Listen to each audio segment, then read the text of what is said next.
विधान भवनामध्ये आजपर्यंत आपण सख्खे भाऊ पाहिलेत, वडील आणि मुलगा पाहिलेत, मात्र आज आपल्यासोबत बोलण्यासाठी मामा भाचे यांची अशी ही जोडी आहे. अभिजित पाटील आणि कैलाश पाटील हे ते माढ्याचे आमदार आहेत, ते कळंबचे आमदार आहेत. त्यांच्याशी बातचीत करणार आहोत. विधान भवनामध्ये मामा भाचीची जोडी असणार आहे. नक्कीच मामांकडे पाहून त्या ठिकाणी 19च्या निवडणुकीत आम्ही निवडणूक लढलो. मामांचा साधेपणा, त्या ठिकाणी लोकांमध्ये सामील होणं, हे सगळं पाहून या निवडणुकीमध्ये मला खूप मोठा फायदा झाला आणि माढा मतदारसंघातील तमाम जनतेनं त्या ठिकाणी आशीर्वाद देऊन विधानसभेमध्ये त्या ठिकाणी पाठवलं. काय सांगाल, सर्वात महत्त्वाचे म्हणजे दोघंही विरोधी बाकावरती असणार आहेत तुम्ही? जी महाराष्ट्राच्या जनतेनं जे मॅन्डेट दिलेलं आहे ते मान्य करून विरोधी पक्षात जी बसवले आम्हाला, ती भूमिका आम्ही सक्षमपणे पार पाडू आणि सर्वसामान्य माणसाला, शेतकऱ्यांना न्याय मिळवून देण्यासाठी आम्ही काम करू. काय भवनामध्ये एकाच बाकावरती बसणार काय ठरवलंय का?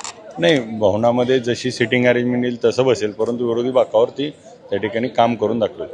नक्कीच तुम्ही विरोधी पक्षामध्ये असणारे अनेक मतदारसंघातले प्रश्न असतील, ते मार्गी लावण्यासाठी मामा भाचे कसे प्रश्न असणार? सर्वसामान्य माणसांचे मतदारसंघाचे प्रश्न हे सरकारच्या पाठपुरावा करून, परवा जी त्यांनी मुख्यमंत्र्यांनी सांगितलं की आम्ही सोडाचं राजकारण करणार नाही, महाराष्ट्राची संस्कृती जी बिघडलेली आहे पूर्वपदावर आणू, हे जर ते बोललेले खरं होत असेल तर निश्चितच कुठल्या मतदारसंघावर अन्याय झाला नाही पाहिजे असं मला वाटतं. अनुभव आहे मामांचा विधान भवनाचा, काही काम येईल? नक्कीच मामांचा अनुभव काम येईल. मामांकडे पाहून जे काम करता येते त्यातून नक्कीच माझ्या मतदारसंघासाठी अधिकीचं काम करता येईल. कसं वाटतंय आता भाचा आपल्यासोबत असणार आहे, विधान भवनामध्ये एकत्र काम करणार आहात तुम्ही आणि दोघं विरोधात असणार आहे, त्यामुळे लहानपणापासून आमच्या मग दोघांमध्ये वयाचं फक्त 3 वर्षाचं अंतर आहे.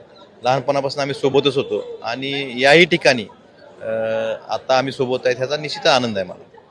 नक्कीच हे कळंब आणि माढाचे आमदार कैलास पाटील आणि अभिजित पाटील हे होते आणि दोघे विरोधी बाकावरती असणार आहे, त्यामुळे हा विधानसभेचा कार्यकाळ कसा पार पडेल हे देखील पाहणं महत्त्वाचं असणार आहे. रणजित इंगळे, लोकमत, मुंबई.